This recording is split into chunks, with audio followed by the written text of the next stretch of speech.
The Snail and the Whale by Julia Donaldson and Axel Scheffler. This is the tale of a tiny snail and a great big grey-blue humpback whale.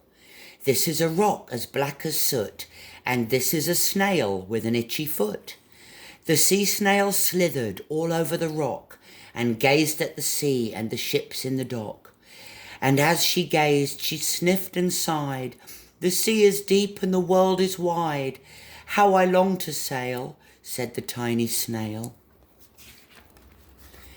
These are the other snails in the flock, who all stuck tight to the smooth black rock, and said to the snail with the itchy foot, "Be quiet, don't wiggle, sit still, stay put." But the tiny sea snail sniffed and sighed, then cried, "I've got it, I'll hitch a ride." This is the trail of the tiny snail, a silvery trail that looped and curled and said, "Ride wanted around the world." This is the whale who came one night when the tide was high and the stars were bright, a humpback whale immensely long, who sang to the snail a wonderful song of shimmering ice and coral caves and shooting stars and enormous waves. And this is the tale of the humpback whale. He held it out of the starlit sea and said to the snail, "Come sail with me." This is the sea so wild and free that carried the whale and the snail on his tail to towering icebergs and far-off lands, with fiery mountains and golden sands.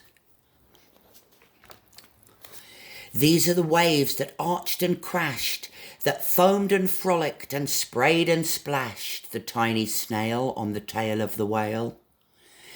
These are the caves beneath the waves, where colourful fish with feathery fins and sharks with hideous toothy grins swam past the whale and the snail on his tail.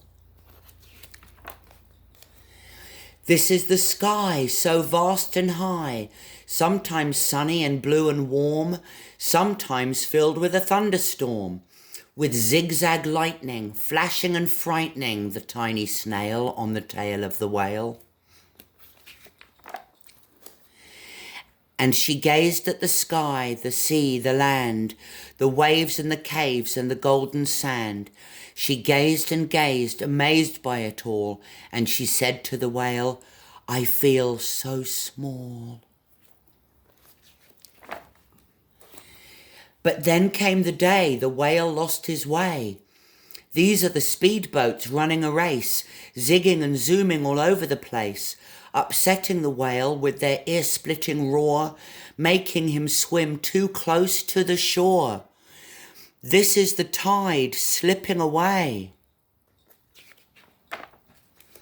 And this is the whale lying beached in a bay.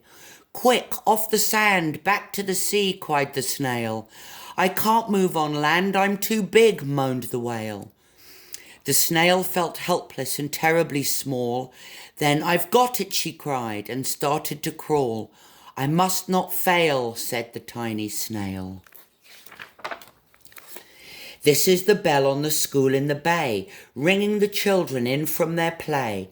This is the teacher holding her chalk, telling the class, "Sit straight, don't talk." This is the board as black as soot, and this is the snail with the itchy foot. "A snail, a snail!" The teacher turns pale. "Look," say the children, "it's leaving a trail." This is the trail of the tiny snail, a silvery trail saying, "Save the whale." These are the children running from school, fetching the firemen, digging a pool, squirting and spraying to keep the whale cool. This is the tide coming into the bay, and these are the villagers shouting, "Hooray!" as the whale and the snail travel safely away. Back to the dock and the flock on the rock, who said, "How time's flown, and haven't you grown?" And the whale and the snail told their wonderful tale of shimmering ice and coral caves, and shooting stars and enormous waves, and of how the snail, so small and frail, with her looping, curling, silvery trail, saved the life of the humpback whale. Then the humpback whale held out his tail, and on crawled snail after snail after snail. And they sang to the sea as they all set sail on the tail of the grey-blue humpback whale.